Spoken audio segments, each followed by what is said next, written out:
where is the place, where is Mecca on any of the ancient maps? Better yet, when did it really appear for the first time?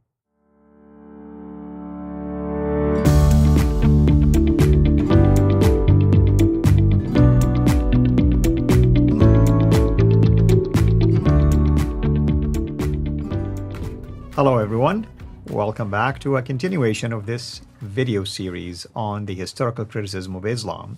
Today we're going to talk about the place yet again. With me here to unpack all of this for us is Dr. Jay Smith. Dr. Jay, welcome back. Okay, and I'm going to. This is absolutely important because we're talking about a place, so a place would be on a map, and maps are hugely important because they do locate the places that we're referencing, the places that we're investigating. And so that's why it was important to do this. Dr. Patricia Corona was the one that really did this. And this is, I'm using her research. She is the one that researched this between 1977 and 1987 in the last century, that 10-year period. She wanted to find, she had the same question. Okay, if we're looking for a place, let's look at the maps. Let's just look at the maps. And I'm sure her intent was really to prove it, basically. Yeah. The difficulty is that there are no ancient maps of Arabia. They just don't exist because nobody really thought about making maps. Maps is a much more later invention. It was usually the Europeans that are best known for the modern maps or the whole map making industry. The Chinese had maps of local areas, but no one had bothered to map Arabia. Why do you think no one had bothered to map Arabia? Well, usually you map things that are important. That's right. And what was wrong with Arabia?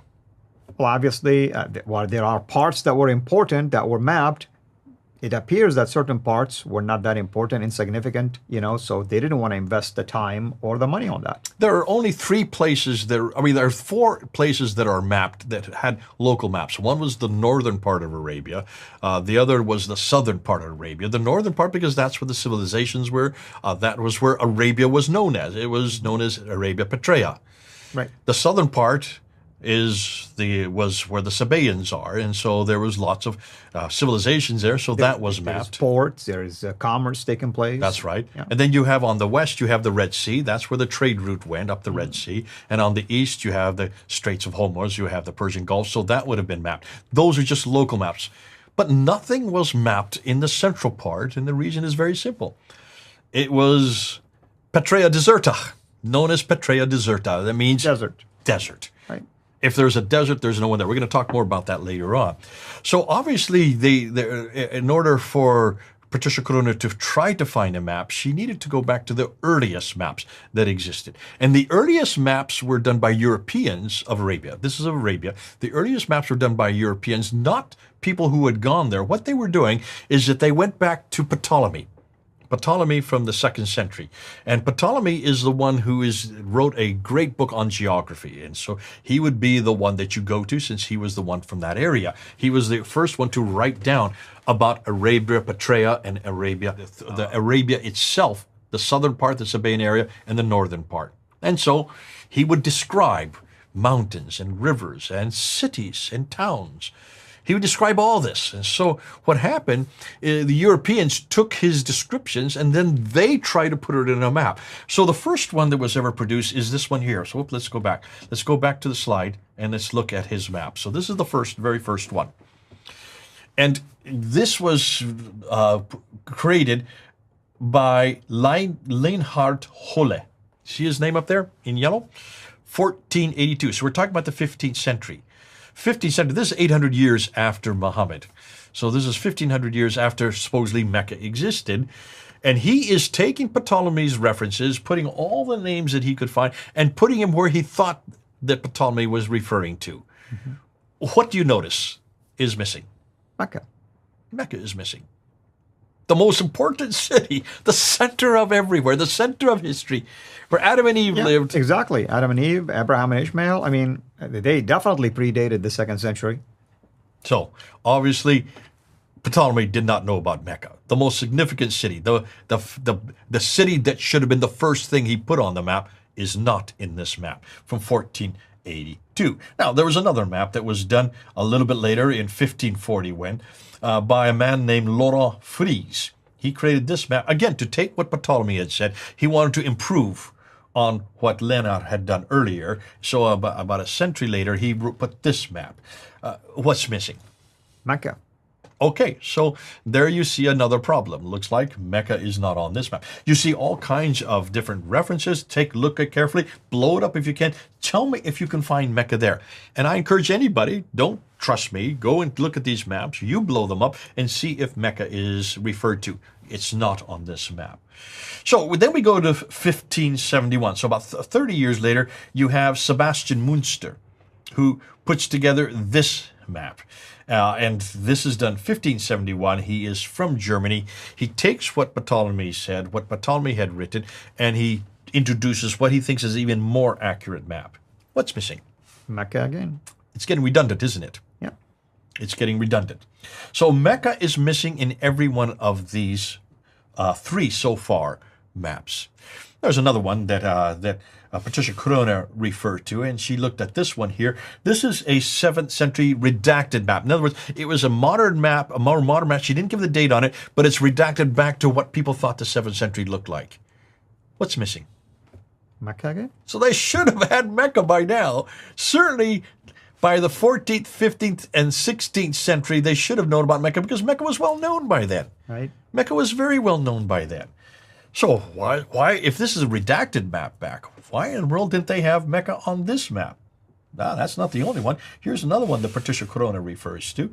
This is a 7th century redacted map back, looking back. She didn't give a date for it because we don't really know the date of this one. But again, certainly this is after the 15th century. So this is still coming out of Europe. This is after the 15th century.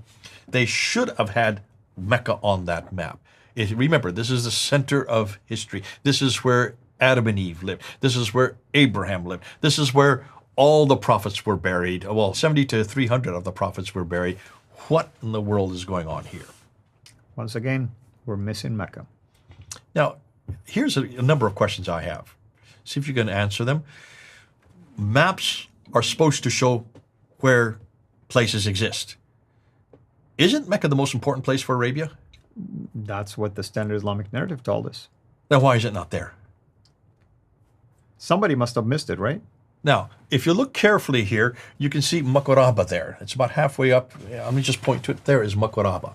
And some people have said, that must be Mecca. Look and see where I'm pointing right now. Makoraba, can you see where it is right there? Yeah, it's in the middle. It's in the middle, so it's not in the right location. Okay, so they didn't get their dimensions right. Could that be Mecca? Jay, they took the time to draw the shorelines and they missed the location of Mecca. Well, Gibson actually takes this on.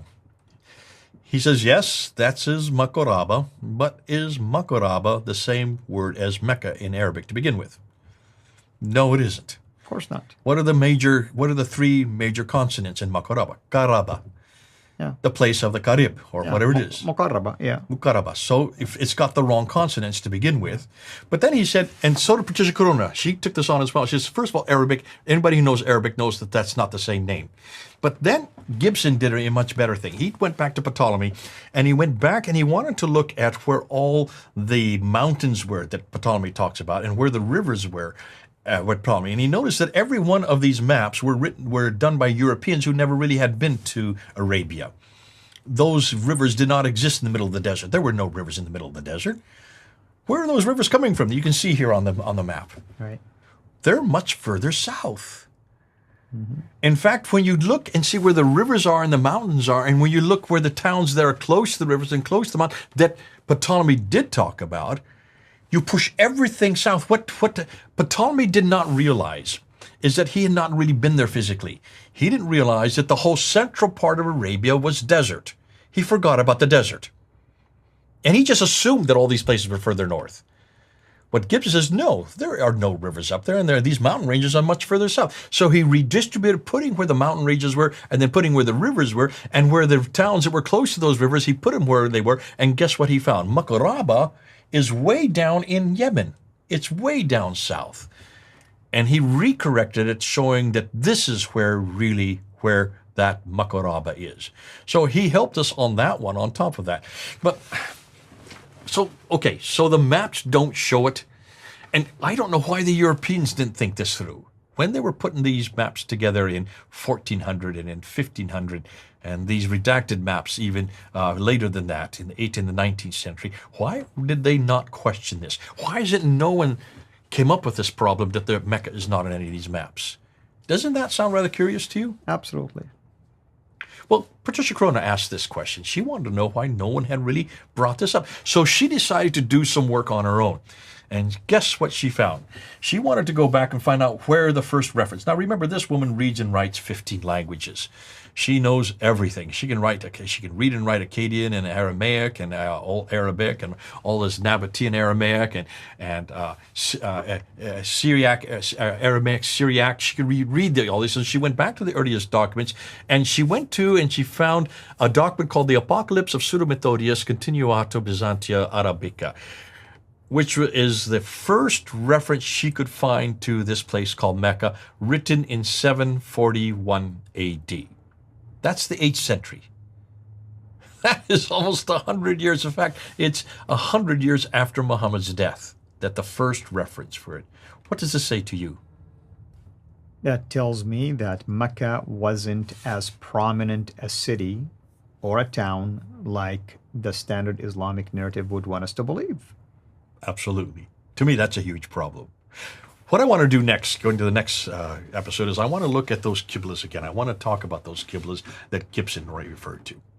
And of course, if anyone is not familiar with this, we did an entire video series just on the qiblas alone. So the purpose of these shows here is to give you snippets and focus on big arguments. But if you want to really enjoy learning more, expand more, believe it or not, almost every one of those arguments we've done like a video series on that. So we encourage you to go and search either Finder Films or Sierra International to learn more about those arguments. So next time we will be discussing the Qibla.